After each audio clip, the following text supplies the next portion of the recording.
This week's episode is brought to you by the Star Tours Travel Agency, the only way to travel a long time ago and a galaxy far, far away.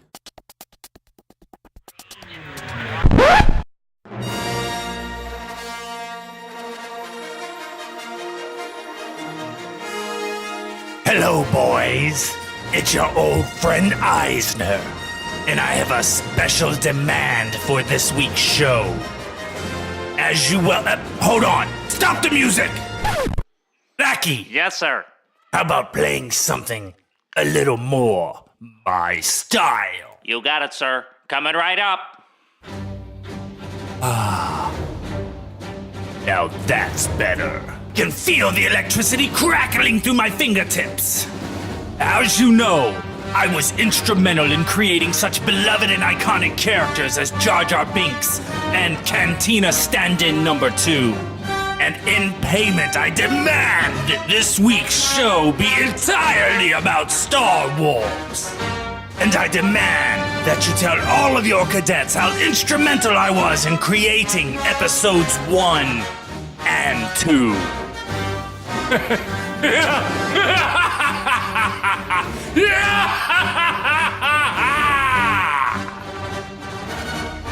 Excuse me, sir. It's time for your manicure and pedicure.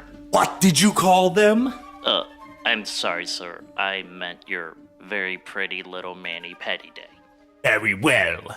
I'll be right there. It's the greatest online show.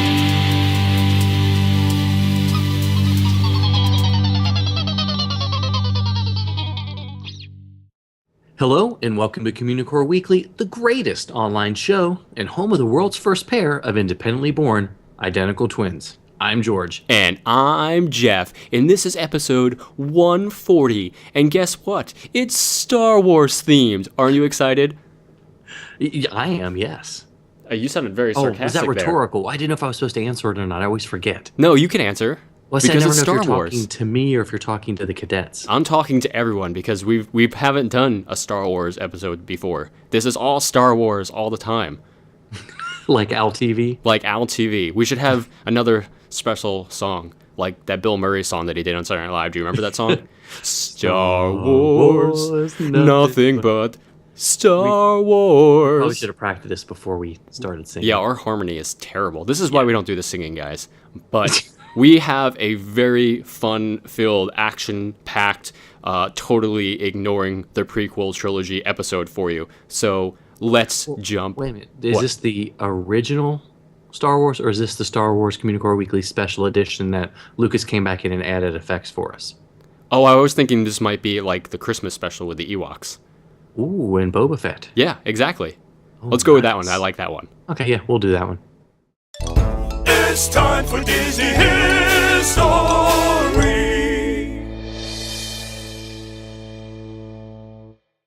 Now, way back, a long time ago, in episode 139, which is the episode before this, we actually talked about the history of Star Tours, the motion simulator ride that has thrilled guests at Disney parks around the world since 1987.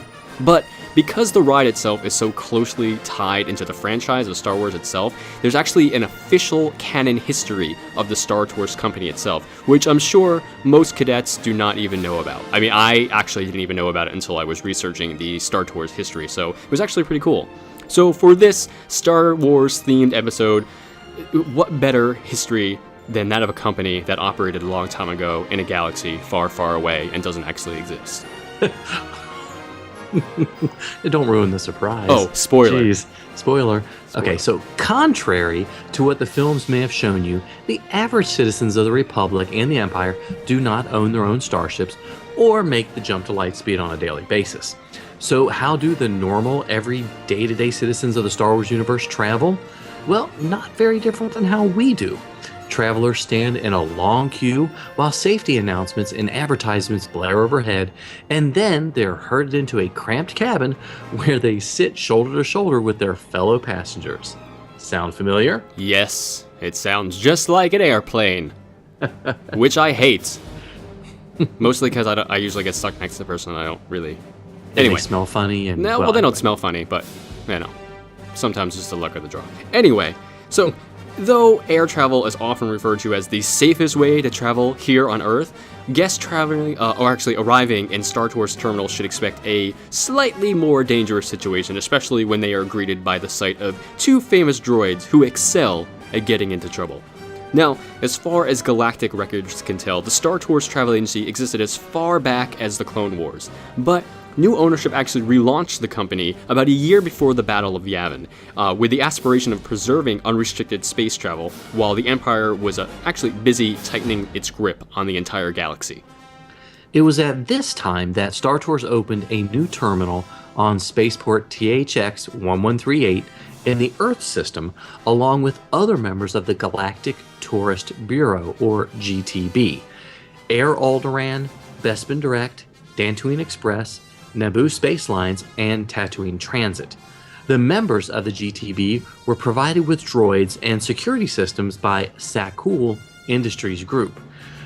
Though Star Tours claimed to be the exclusive user of the Starspeeder 1000, the other GTB members all used variations of different colors of the 40-passenger spaceliner designed by Sakul Aerospace.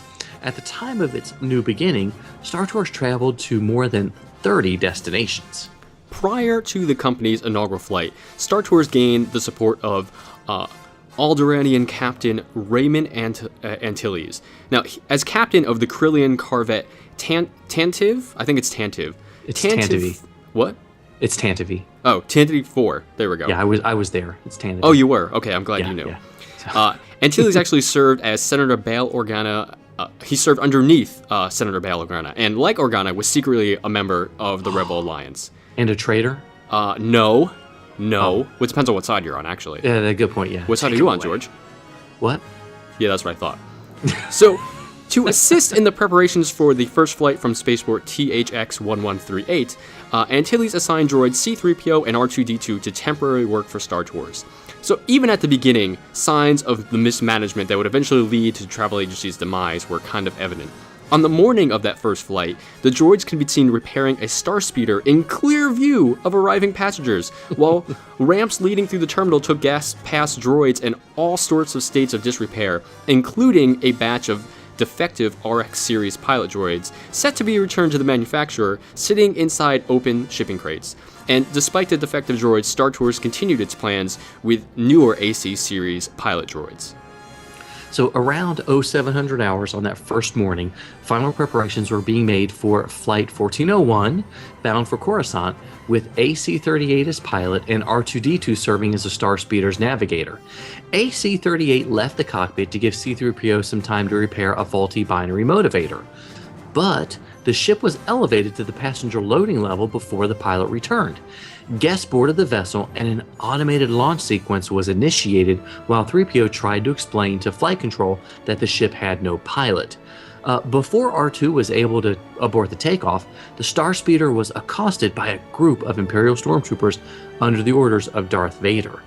The Imperials revealed a rebel spy was on board and attempted to seize the ship.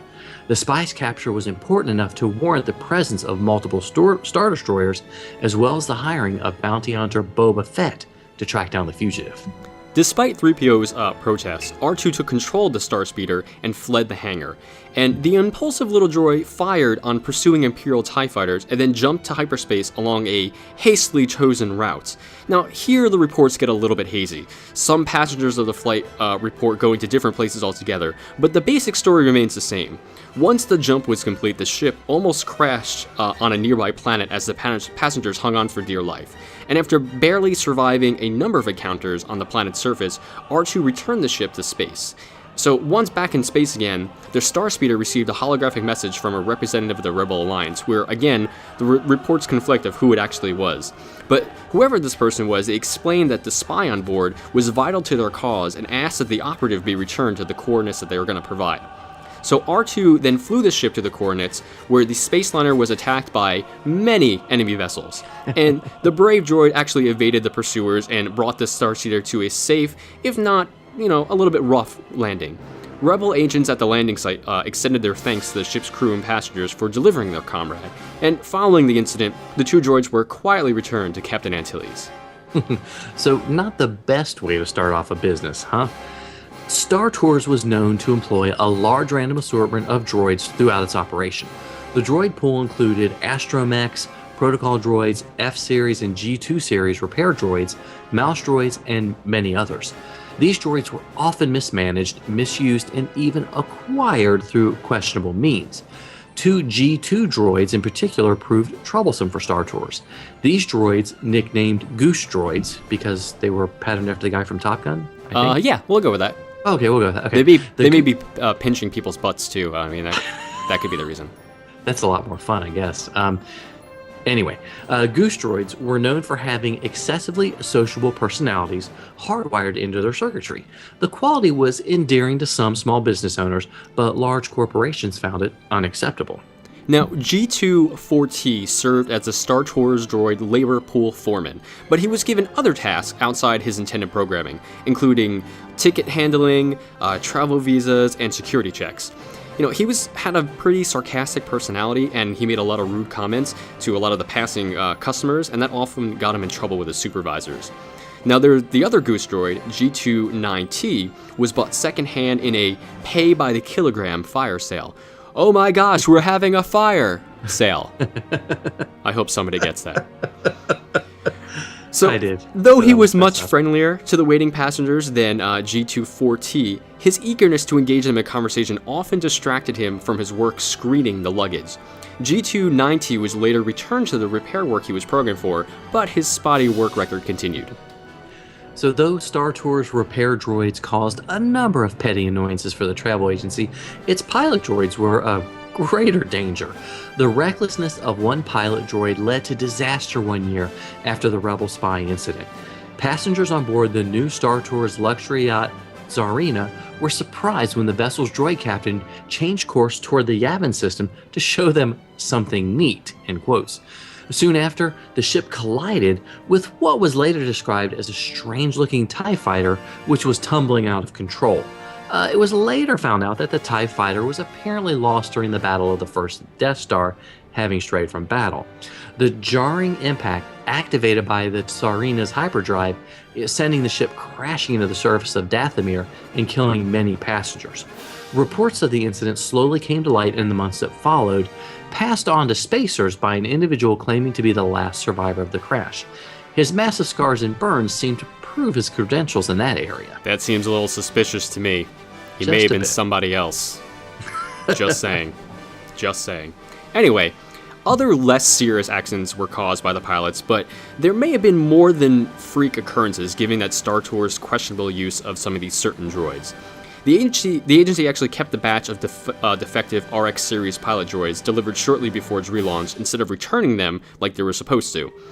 Their own maintenance droids actually attempted to repair them, and much like the G2 droids, the RX pilots quickly developed personalities of their own when not subjected to memory wipes. The RX series was designed by Industrial Automation and Rubens Robotic Systems to bridge the gap between astromech and protocol droids, and they were known as reliable models that on rare occasion failed spectacularly. They could also exhibit adventurous qualities that bordered on recklessness, like the RX who stranded its owner on Naboo after taking off on her brand new starship and setting a course for the Outer Rim territories without her. One inexperienced RX droid in particular would endanger his passengers on his very first flight on Star Tours. Following the decisive battle that resulted in the destruction of the second Death Star and the death of the Emperor, the remote forest moon of Endor was thrust into the spotlight.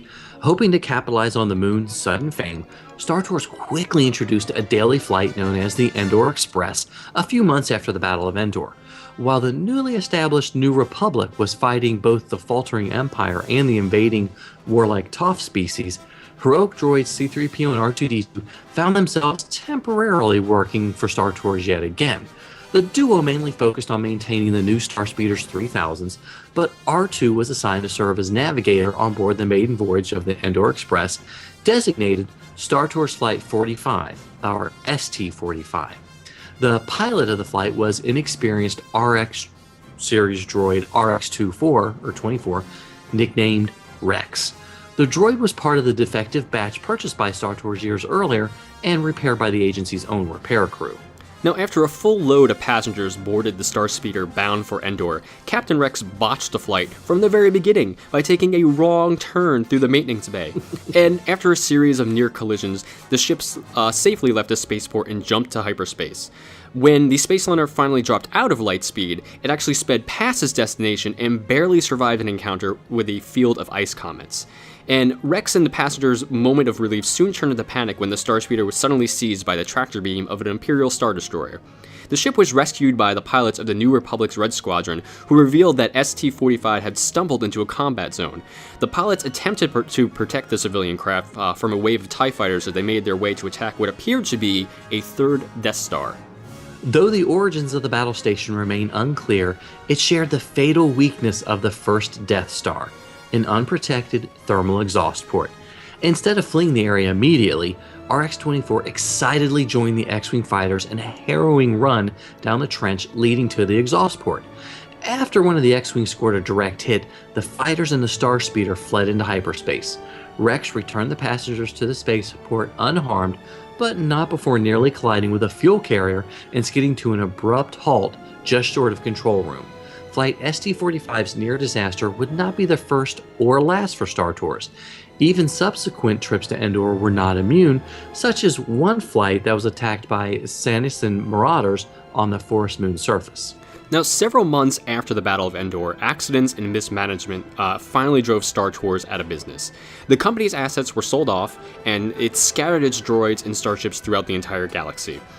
The Starspeeders continued to see use well into the era of the Yuzong Vong War, and I totally said that wrong. I'm sorry, guys. Okay. You say Yuzong Vong. Sure, Yuzong Vong.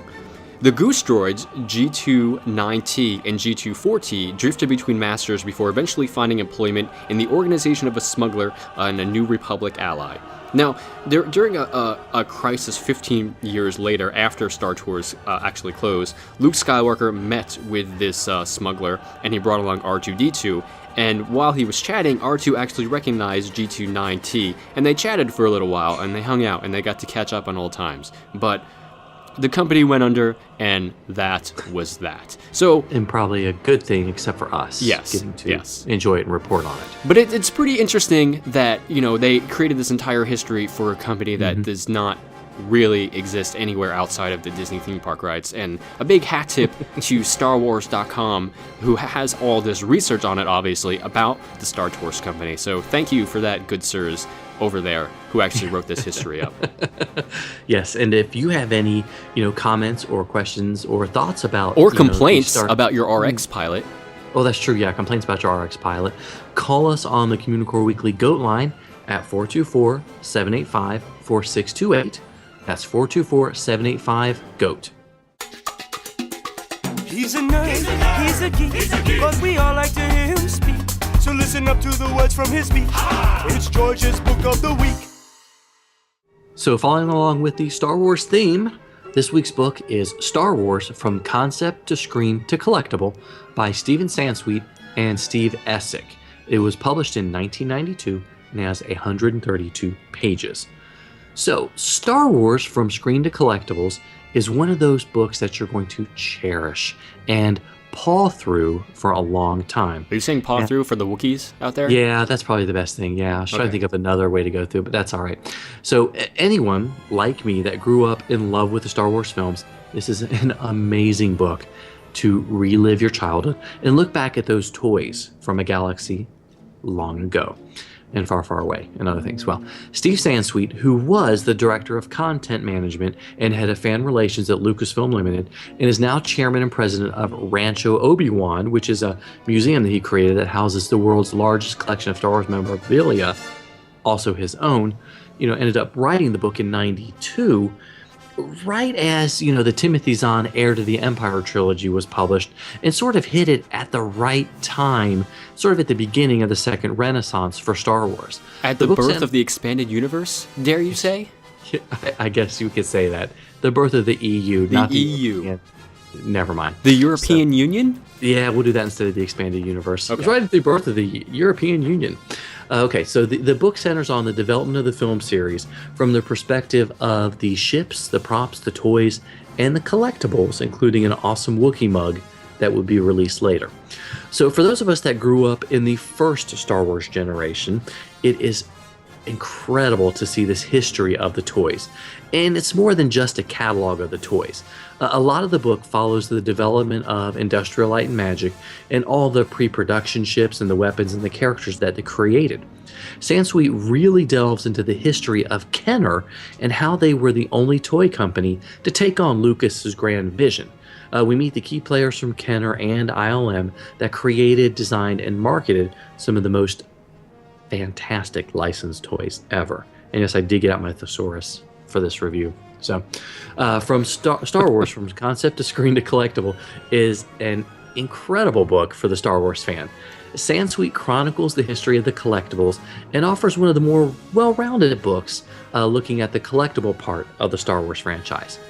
Besides the joyous photographs? Nah, joyful? I was wondering how you're going to fill in that blank there. Yeah, but I'll do that one. I'll take it. Survey take it that way, says so. ding. Okay, so besides these wonderful photographs of the toys and collectibles, they used photos from Kenner's catalog as well as photos from Sansweet's collection and the Lucasfilm archives themselves. Seeing images of some of these collectibles, like the Boba Fett with the firing backpack, or the 2 production Yodas that were developed and only said 6 phrases but were never produced. May the swords be with you. Those That's ones? yogurt. That's yogurt. Oh, I hate yogurt. Especially even with plain- strawberries. Yeah, it's not plain yogurt. Yeah. So, okay. Where in the world was I? Oh, Yoda. Yoda. So yeah, it was a production model that was never developed. So it was neat to see a lot of the toys and things that they sort of created and did make it, past 1 or 2 production models, as well as seeing a lot of the licenses that Lucas said, no, we're not doing this. Apparently there was a can of Spaghetti-O type lunch stuff that was being produced in Canada that George Lucas said no at first. I want SpaghettiOs, Star Wars. Yeah. But they were called Alpha something or other. It was very weird. Alpha anyway, O's? something weird like that, but that's okay. But by far, R2 SpaghettiOs, that's it. Boom. no, it was Alpha. Never mind. Mine's better. This is why I'm in marketing. It was. You won. Well, fine. We'll leave it at that. Okay. It really was an incredible experience for me to see the toys that I grew up playing with that my brothers eventually destroyed. Andy! But I forgive Andy because he's written us some incredible songs. Fair enough. Fair enough for that. As well as some of the toys that I dreamed about owning, like the remote control Jawa Sandcrawler that I didn't get for Christmas that one year that I dreamed about and still think about to this day. Anyway, this book also has a nice history to it because I bought the book at Ender's Vendors. As opposed to stealing the book?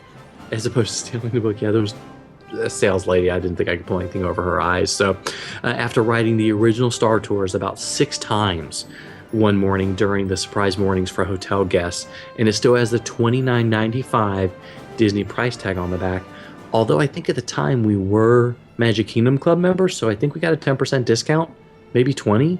Not bad. So, not bad. Not too bad, maybe. And I did not have to. I had to pay with cash. Or no, we What? charged it to our room. No, we charged it to our room. Okay, I was No, going to say, Magic what's Band, cash? but still charge it to our room and have it delivered. So that was pretty good. Okay. Anyways, this is a wonderful book that any Star Wars fan is going to enjoy, especially if you got to play with a lot of those early toys from the late 70s, early 80s, if you were born then. Or you may have played with them later. That's true. Well, anybody, if you're a Star Wars fan, you're going to love this book. The title is Star Wars, From Concept to Screen to Collectible by Stephen Sansweet.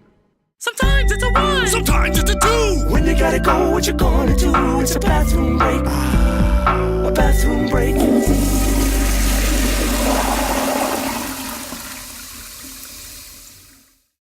Now you're probably saying to yourself, how can they feature a bathroom break in their Star Wars episode? There are no Star Wars bathrooms at any of the Disney parks. Well, yes, that is true. However, that does not stop us from having a Star Wars themed bathroom break. Why? Because the bathroom we are talking about is your bathroom. What? I'm just kidding. Oh, no, I mean, I'm serious. But Oh. it's not like we're talking about I thought your... this was like, the flush came from inside the house. Well, I mean, it did. but it's not from us. We're not actually in the bathroom, and if we were, we actually washed our hands, so it's okay. Anyway, start laughing. What? It's sanitary. You have to wash your hands when you're done using the restroom. True. So a man named Robbie Rain has created a sticker set that you can put on the inside of your toilet bowl to make it look like a real-life Sarlacc pit. It's the one that was featured in Return of the Jedi. The sticker set comes complete with a bunch of stickers, including teeth and tentacles, to make your porcelain throne look like the Sarlacc, along with Jabba's sail barge, the twin sons of Tatooine, and of course, all the players from the famous pivotal scene. Han, Lando, and Boba Fett, with a tentacle wrapped around his leg, dragging him to his doom. I don't know about you guys, but I think this is absolutely brilliant.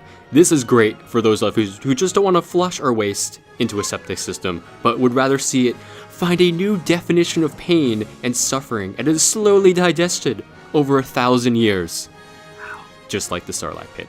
So, if you want to get your own Sarlacc pit toilet set, visit toiletsarlacc.com, because that is the greatest www address I've ever heard in my life. Again, toiletsarlacc.com, and then you can have your own Star Wars themed bathroom break. Sometimes you might see it, sometimes you don't. Hey, look, what's that? It's a five-legged goat. While you're waiting in the queue line for Star Tours at Disneyland, G290, the luggage droid, gets harassed at some point by a supervisor. He eventually cuts the conversation short and says, "Boring conversation anyway." This, of course, is a reference to the line that Han Solo says in A New Hope while on the Death Star intercom while trying to break out Princess Leia out of the detention center.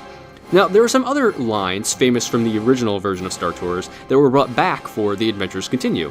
For example, in the original version of the ride, Rex claims, "I've always wanted to do this, we're going in," when he's about to make a run on the Death Star. In the new version of the ride, C-3PO says something similar in Tatooine, where he goes, "Oh, a pod race, I've always wanted to do this." Also in the original movie, Rex screams, "Brakes, brakes, where are the brakes?" near the beginning of that film. And in the new one, C-3PO says the exact same phrase at the end of the Naboo sequence. Oh, I love it when the Imagineers get clever. So nice. And they bring it back around. They bring it around, yeah. Mm-hmm. Speaking of bringing it around, we know this was a very long episode. But that's because it was Star Wars, nothing but Star Wars. It was the timing that was off this time. It was. Yeah, I can fix it in post. I'm not going to, guys. I'm not going to retrofit it like George Lucas did. It is what it is at this point. I thought you said you were going to bring Jabba the Hutt in as a guest star on this one. George Taylor. That's just Banta Poodoo. That's all I ever understood him saying. So. I'm just going to say random Star Wars phrases. Random Star Wars phrases. Okay, before this gets any worse, thank you guys Before I break out the Wookiee impression. Okay, thank you guys for watching and listening to another episode. Yes, please leave us a comment, give us a rating on iTunes. We'd love to hear from you, what you think. You can always email us at communicoreweekly@gmail.com. And of course, like us on Facebook at facebook.com/communicoreweekly. Oh, I thought you sounded like you were going to say facebook.com/Communicore Weekly, the greatest online show. It did sound like I was going to end the show there. I was like, what? That's usually how my voice goes when I end the show, but we're not ending it yet. That's in the future. Follow us on Twitter and Instagram. I'm at Imagineering, and he's at Jeff Heimbach. And of course, call us on the Communicore Weekly GOAT line at 424-785-4628. Leave us a message. We actually got a bunch of really cool messages the last couple of days, so continue calling in, guys. Yay, we like that. And you can pick up your copy of the musical. Get it on Amazon, CD Baby, or iTunes. Google Play. You forgot about Google Play. Oh, yeah, Spotify and Google Play. Let's do it on all of those spots. Heck yes. Yeah, it is. For Jeff Heimbach, I'm George Taylor. And for George Taylor, I'm Jeff Heimbach. Thanks so much for listening to our Star Wars episode, guys. We'll see you next time on Communicore Weekly, the greatest intergalactic online show.